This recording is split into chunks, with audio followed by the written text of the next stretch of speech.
This is the Death Row and Executions channel. Here is your host, Paco Rivera. Welcome back to the Death Row and Executions channel. I am Paco Rivera. You can also follow me on Facebook for updates and more Death Row news. There will be a link to my Facebook in the description below. In the state of Michigan, on August 17th, 1978, a 17-year-old girl named Mary Leshniak was walking home when a 20-year-old Richard Rojem came up behind her, put a knife to her throat, and directed her into the basement of a new home that was under construction.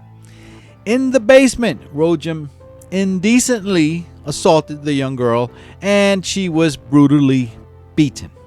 Although Rojem told her to not leave the basement, the girl, still naked and bleeding from her injuries, waited until she heard Rojem leave and then climbed out through a window to seek help from a neighbor.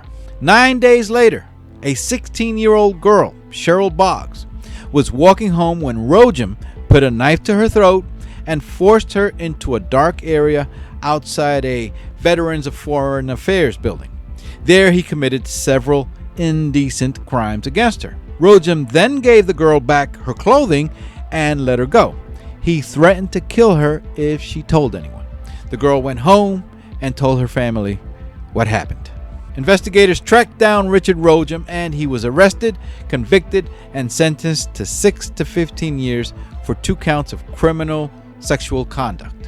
While in prison, Richard Rojem had a cellmate who had a sister named Mindy Cummings. That is how Rojem and Mindy met. And in the year 1982, while still incarcerated, while Rojem was still a prisoner, Rojem and Cindy got married. Mindy was a divorced single mom of 2 young children, Jason and Layla Dawn Cummings. The children's biological father was a man named Donald Cummings, who would later move to Texas. Rojem was released on parole in the year 1983, and by 1984, Rojem and Mindy and the children had moved to and settled in Burns Flat, Oklahoma. But that relationship lasted less than a year, and by 1984, Mindy filed for divorce and moved out. She then rented an apartment in a 3-story building called Cunningham Apartments in Elk City, Oklahoma, about a 20-minute drive from Burns Flat, where Richard Rojem had remained living. Mindy Cummings would later testify at trial that after moving to Elk City, Rojem would visit her at the apartment occasionally, but that they always ended up getting into an argument and he would leave. Rojem was fighting the divorce and wanted to reconcile the marriage, but Mindy refused. The last time Rojem had visited was 4 days before the murder of her daughter, Layla Dawn Cummings. They had argued again, and he left. Mindy stated that Richard Rojem was not happy with the children and had exhibited a hatred toward them. Mindy began working the late shift at a local fast food restaurant. Now, I know that you guys listening to this podcast are not going to like one bit what I'm about to tell you, but here it goes. On the night of January 6th, 1984, Mindy left her 2 small children home alone when she went to work. Layla was 7 years old, and her slightly older brother, Jason, was 9. Mindy had a friend that worked in a motel across the street from her apartment building. His name was Rick Quimby, and Mindy had made arrangements with Mr. Quimby to keep an eye on the home and the children while she was at work.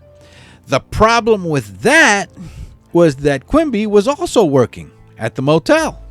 To make matters worse with this whole situation, the lock on the door for Mindy's apartment was broken. Anybody can just walk right in. And as it turns out, Mindy's estranged husband, the kid's stepfather, since the divorce wasn't final yet, Richard Rojem, was aware of the broken lock. Reports indicate that Layla was abducted sometime between 10 p.m. and 1:15 a.m., now officially July 7, 1984. It's not clear from the reports if 10 p.m. is the time that Mindy had left for work or if that was the last time that Rick Quimby had checked on the children, but 10 p.m. was the last time that Layla was seen, according to reports. And when Rick Quimby from the motel went to check on the children at 1:15 a.m., he discovered that Layla was missing. Her brother Jason was still asleep. Mindy Cummings got a call at work at 1:20 in the morning that her daughter was missing. An all-out search for little Layla Dawn Cummings had begun. About 10 hours later, at about 11:30 in the morning, the sun now shining, in the town of Foss in Oklahoma, a farmer named Sonny Hostetter was on his way to feed cattle when he discovered the body of a child, a young girl, lying face down on a plowed field, about 20 feet away from the edge of the road. A medical examiner would later testify in court that Layla was stabbed several times in the neck and her lung was pierced.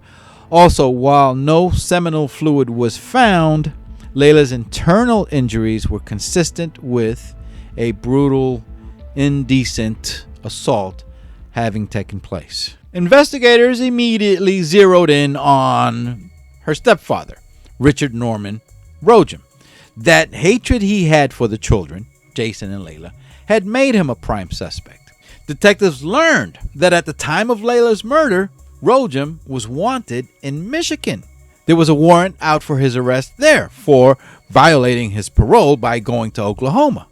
All the evidence presented at Rojem's trial was largely circumstantial, but quite damning regardless. A condom wrapper was found inside the pocket of the nightgown that Layla was wearing when her body was found. Yes, as crazy as that sounds, the man who indecently assaulted Layla took the time to stuff the wrapping for a condom into her nightgown pocket. A beer cup from a local bar was found outside the apartment in Elk City where Mindy Cummings lived with her two children. That beer cup had Richard Rojem's fingerprints on it. Richard Rojem's apartment in Burns Flat was searched, and additional condoms matching the same exact brand as the one found in Layla's pocket were found in his home. Detectives learned that that particular brand of condoms were sold in a vending machine in the bathroom at the local bar where that beer cup with Rojem's fingerprints came from.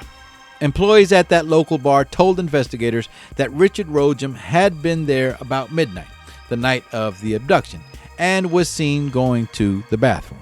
Finally, the thread patterns from tire tracks from a vehicle leading to and away from the crime scene where Layla's body was dumped positively matched a tire on the vehicle that Richard Rojem was driving.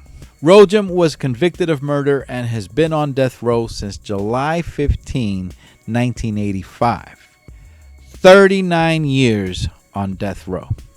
There have been appeals that released him temporarily from death row over the years, but he was ultimately sent back following retrials. Rojem was 26 years old at the time of the murder of Layla Dawn Cummings. He is now 66 years old. Jason and Layla's biological father, Donald Cummings, was living in Mobeetie, Texas at the time of Layla's murder. Within a year or two after the death of his daughter, Layla, Donald Cummings had traveled to Michigan, and while there, he was tragically shot and killed.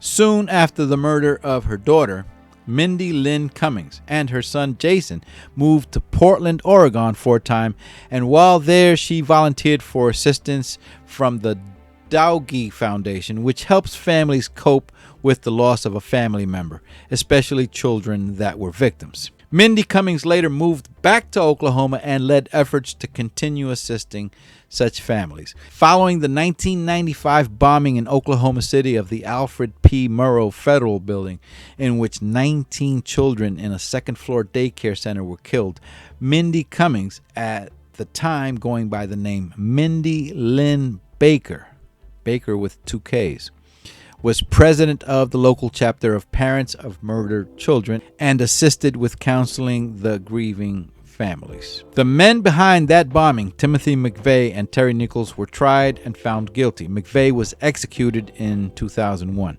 Nichols was sentenced to 161 consecutive life terms without the possibility of parole. Unfortunately, by the year 2005, Mindy Lynn Cummings had made some bad decisions in her life.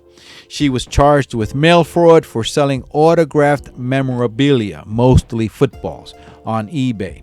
Only the autographs from various celebrity sports figures were fake. They were forged. She had faced a possible sentence of up to 20 years in prison, but was ultimately sentenced to 2 years of restitution, in which she would have to pay back more than $83,000 to about 250 customers that she had duped. She was released from federal custody on April 27, 2007. I found a phone number for Layla's brother, Jason, who is now in his 40s and still living in Oklahoma, and I called him. This was about a year ago when Richard Rojem had an execution scheduled, but it got canceled. I offered my condolences to Jason and asked him if he was willing to answer some questions.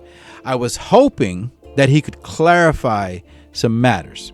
Did his mom know about the crimes that Richard Rojem had already committed when she married him?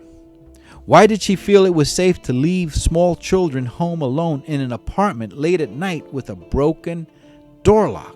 Maybe Jason, although only 9 years old at the time of the incident, might have gathered some information over the years and can clear up some of this for us. There might be a reasonable, understandable explanation for all this. I was also hoping that he would share with me some pictures of Layla, since I was unable to find any on the internet. And I offered him the opportunity to share some nice memories that he might have of his sister. Unfortunately, Jason declined to participate in this presentation. Layla Dawn Cummings was described as a very nice and quiet girl. She enjoyed drawing, and it made her happy to give someone her colored drawings as a gift. She also enjoyed going to the local convenience store with her brother Jason to get chewing gum. The owner of that store told a reporter that Layla would sometimes give him a colored drawing as a gift, and he would hang them in the store for all to see. Please remember to subscribe for more of these death row and upcoming execution stories. You can also follow me on Facebook for updates and more death row news. There will be a link to my Facebook in the description below. I am Paco Rivera. Take care and bye for now.